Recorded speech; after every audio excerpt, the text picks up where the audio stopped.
Double duty वाला खेली कैसे खेल दादा रे माथा फेल हो गई लागे जाता में पिसा जाई बके दादा रे माथा रे फेल हो गई।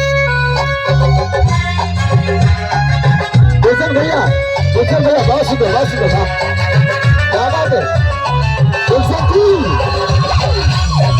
अरे ही लगते हैं बहुत सुंदर